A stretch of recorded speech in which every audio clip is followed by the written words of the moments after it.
Hi అండి. Welcome to my channel. ఇవాల్టి వీడియోలో పక్కా కొలతలతో చికెన్ పచ్చడి ఎలా చేసుకోవాలనేది చూపిస్తానండి. పచ్చడైతే చాలా చాలా బాగా కుదిరిందనమాట. ఫస్ట్ టైం పెట్టుకునే వాళ్ళు కూడా ఈజీగా పెట్టుకునేలాగా క్లియర్‌గా ఎక్స్‌ప్లెయిన్ చేస్తానండి. వీడియోనైతే స్కిప్ చేయకుండా చివరి వరకు చూడండి. ఇలా పచ్చడి పెట్టుకున్నారంటే ఇంట్లో ఎప్పుడైనా కర్రీస్ చేయనప్పుడు వేడి వేడి అన్నంలోకి కాస్త పచ్చడి వేసుకొని తింటే చాలా టేస్టీగా ఉంటుంది. పచ్చడిలోని ముక్క కూడా మరీ గట్టిగా లేకుండా, అలాగని మరీ సాఫ్ట్‌గా లేకుండా చాలా బావుందండి. ఇదే పచ్చడిని మనం బయట కొనాలంటే కనీసం 500, 600 ఖర్చవుతుందనమాట. అదే సింపుల్‌గా తక్కువ ఖర్చులో ఇంట్లోనే చాలా ఈజీగా పెట్టుకోవచ్చు. వీడియో చూశాక తప్పకుండా ట్రై చేయండి. అలాగే ఎవరైనా ఫస్ట్ టైం మన ఛానల్ చూస్తున్న వాళ్ళుంటే ఛానల్‌ని సబ్స్క్రైబ్ చేసుకొని పక్కనే ఉన్న బెల్ సింబల్‌ని యాక్టివేట్ చేసి పెట్టుకోండి. సో దానివల్ల నేను ఎప్పుడు వీడియోలు అప్లోడ్ చేసినా మీకు నోటిఫికేషన్ రూపంలో వస్తుంది.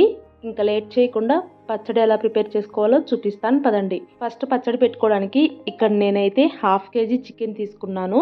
చికెన్ అయితే బోన్లెస్ చికెన్ తీసుకోవాలి.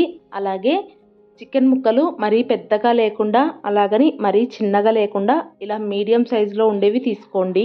చికెన్ని 1కి 2 సార్లు శుభ్రంగా కడిగేసి ఇలా జాలీల గిన్నెలోకి వేసుకొని కొద్దిసేపు నీళ్ళని వడారనివ్వండి. తర్వాత మందంగా ఉండే ప్యాన్లోకి కానీ గిన్నెలోకి కానీ చికెన్ అయితే వేసేసుకోవాలి. ఇప్పుడు చికెన్ని మ్యారినేట్ చేసుకోవడం కోసం ఇక్కడ నేను పచ్చడికి సరిపోయేంత ఉప్పు అయితే ఒకేసారి తీసి పెట్టుకున్నానండి. అంటే హాఫ్ కేజీ చికెన్కి దాదాపుగా పావు కప్పు ఉప్పు అయితే పడుతుందనమాట. దాంట్లో నుంచి ఒక స్పూన్ ఉప్పు తీసుకొని ఆ ఉప్పు అయితే వేసుకున్నాను. అలాగే ఒక స్పూన్ పసుపు, ఇంకా ఒక స్పూన్ అల్లం వెల్లుల్లి పేస్ట్, అలాగే ఒక స్పూన్ కారం కూడా వేసుకున్నానండి. ఇవన్నీ కూడా చికెన్ ముక్కకు పట్టేలాగా బాగా కలిపేసుకోవాలి. చికెన్ మొత్తాన్ని ఇలా కలిపేసుకొని మూత పెట్టేసి ఒక్క హాఫ్ అన్ అవర్ పాటు పక్కన పెట్టేసుకోండి. ఈలోపు పచ్చడిలోకి కావాల్సిన మసాలా ప్రిపేర్ చేసుకోవడం కోసం స్టవ్ పైన ప్యాన్ పెట్టుకొని అందులో అర స్పూన్ మెంతులు, అలాగే 2 ఇంచుల దాల్చిన చెక్కని చిన్న చిన్న ముక్కలుగా కట్ చేసుకొని వేసుకోవాలి. అలాగే 4, 5 లవంగాలు కూడా వేసుకొని ఫస్ట్ వీటిని లైట్గా ఫ్రై చేసుకోవాలి. వేసుకున్న మసాలా దినుసులన్నింటినీ కూడా మాడనివ్వకుండా జాగ్రత్తగా ఫ్రై చేసుకోండి. అవి మాడిపోయినాయి అంటే పచ్చడి టేస్టే మారిపోతుందనమాట. చెక్క, లవంగాలు, మెంతులు లైట్గా ఫ్రై అయిన తర్వాత 2 స్పూన్లు ధనియాలు కూడా వేసుకొని వాటిని కూడా కొద్దిసేపు ఫ్రై చేసుకోండి. ఆ తర్వాత ఒక స్పూన్ ఆవాలు, ఇంకా ఒక స్పూన్ జీలకర్ర వేసుకోండి. ఆవాలు, జీలకర్ర వేసిన ఎమ్మటే ఒకసారి కలిపేసుకొని గ్యాస్ ఆఫ్ చేసేయండి. సో ప్యాన్కుండే వేడికే అవి వేగిపోతాయి అన్నమాట. ఇలా ఫ్రై చేసి పెట్టుకున్న మసాలా దినుసులన్నింటినీ ఎమ్మటే సపరేట్గా ఒక ప్లేట్లోకి ట్రాన్స్ఫర్ చేసి పెట్టుకోవాలి. ఇప్పుడు మళ్ళీ స్టవ్ పైన చికెన్ని మ్యారినేట్ చేసి పెట్టుకున్న ప్యాన్ పెట్టేసి మంటని మీడియం ఫ్లేమ్లో పెట్టి మూత పెట్టేసి చికెన్ని మధ్య మధ్యలో కలుపుకుంటూ ఉడకనివ్వాలి. చికెన్ అయితే ఉడుకుతూ ఉంటుంది. ఈలోపు మనం ఫ్రై చేసి పెట్టుకున్న మసాలా దినుసులన్నింటినీ కూడా ఫైన్ పౌడర్ లాగా మిక్సీ పట్టేసుకోవాలి. మసాలా దినుసులన్నింటినీ కూడా ఇలా మిక్సీ పట్టేసుకొని పక్కన పెట్టేసుకోండి. అలాగే చికెన్ ఉడికే కొద్దీ అందులో నీళ్లు ఊరడం కూడా స్టార్ట్ అవుతాయండి. సో మధ్య మధ్యలో కలుపుకుంటూ చికెన్లో ఉండే నీళ్లు మొత్తం ఆవిరయ్యేంత వరకు చికెన్ని ఉడికించుకోవాలి. చూస్తున్నారు కదా, కొద్దిసేపటికి నీళ్లు మొత్తం ఆవిరైపోయి చికెన్ కూడా ఆల్మోస్ట్ ఉడికిపోయి ఉంటుంది. సో ఈ టైంలో కిందికి దించేసుకొని మళ్ళీ స్టవ్ పైన ఇంకొక ప్యాన్ పెట్టుకొని అందులో అరకప్పు నిండా ఆయిల్ వేసుకోవాలి. నేను తీసుకున్న అర కేజీ చికెన్కి అరకప్పు ఆయిల్ అయితే కరెక్ట్గా సరిపోయిందండి. ఒకవేళ పచ్చడిలో ఆయిల్ ఎక్కువగా ఉండాలనుకునే వాళ్ళు ఇంకొక పావు కప్పు మైన ఎక్స్ట్రా వేసుకోవచ్చు. ఆయిల్ కాగిన తర్వాత ఇప్పుడు అందులో ముందుగానే ఉడికించి పెట్టుకున్న చికెన్ ముక్కలు ఉన్నాయి కదా, వాటిని కొద్ది కొద్దిగా ఆయిల్లో వేసుకుంటూ మీడియం ఫ్లేమ్లో చికెన్ ముక్కల్ని ఆయిల్లో ఫ్రై చేసుకోవాలి. కొద్దిసేపటికి చికెన్ ముక్కలు ఎర్రగా మారడం స్టార్ట్ అవుతాయండి. చూస్తున్నారు కదా. సో దగ్గరుండి కలుపుకుంటూ చికెన్ ముక్కలు బాగా ఫ్రై అయ్యేంత వరకు ఫ్రై చేసుకోవాలి. ఇలా కొద్దిగా కలర్ చేంజ్ అయిపోయిన తర్వాత ఫస్ట్ ఒక ముక్కను తీసుకొని చూసుకోండి. మీకు అప్పుడే అర్థమైపోతుంది. చికెన్ ముక్క మరీ గట్టిగా ఫ్రై అయిపోకూడదు, అలాగని మరీ సాఫ్ట్గా ఉండకూడదు అనమాట. చికెన్ ముక్కకి పైన లేయర్ అనేది లైట్గా కలర్ చేంజ్ అయిపోతే సరిపోతుందండి. ఇలా కలర్ చేంజ్ అయిపోయిన తర్వాత వాటిని తీసేసుకొని సపరేట్గా ఒక ప్లేట్లో వేసి పెట్టుకోవాలి.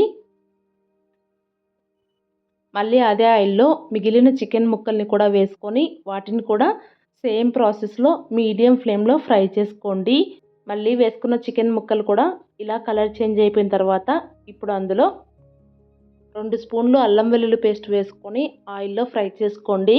ఇక్కడ నేను తీసుకున్న 1/2 కేజీ చికెన్కి ఫస్ట్ మ్యారినేట్ చేసి పెట్టుకున్నప్పుడు 1 స్పూన్ అల్లం వెల్లుల్లి పేస్ట్ వేసుకొని ఇప్పుడు 2 స్పూన్లు అల్లం వెల్లుల్లి పేస్ట్ వేసుకున్నానండి. మొత్తం టోటల్గా 3 స్పూన్లు అనమాట. ఇంతైతే కరెక్ట్గా సరిపోతుందన్నమాట.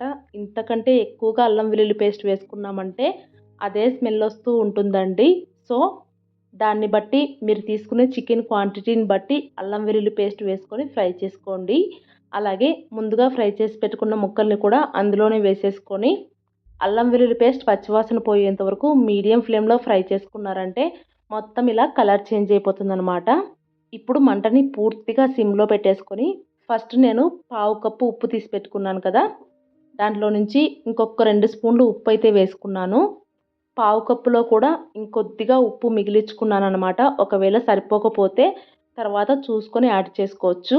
అలాగే కారం కూడా అంతే, 1/2 కప్పు కంటే కొద్దిగా తక్కువగా కారం తీసుకొని వేసుకున్నాను.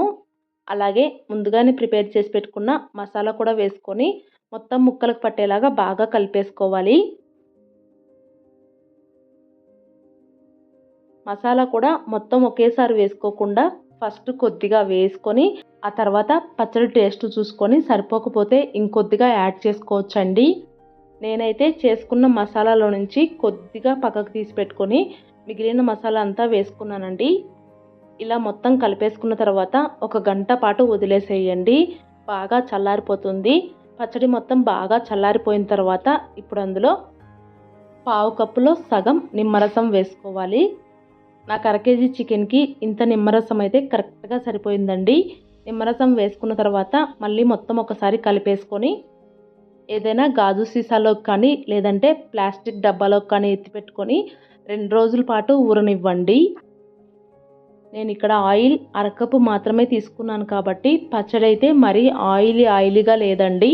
ఒకవేళ మీకు ఆయిల్ తక్కువగా అనిపించిందంటే కనుక ఇంకొద్దిగా ఆయిల్ని కాంచుకొని వేసుకోవచ్చు.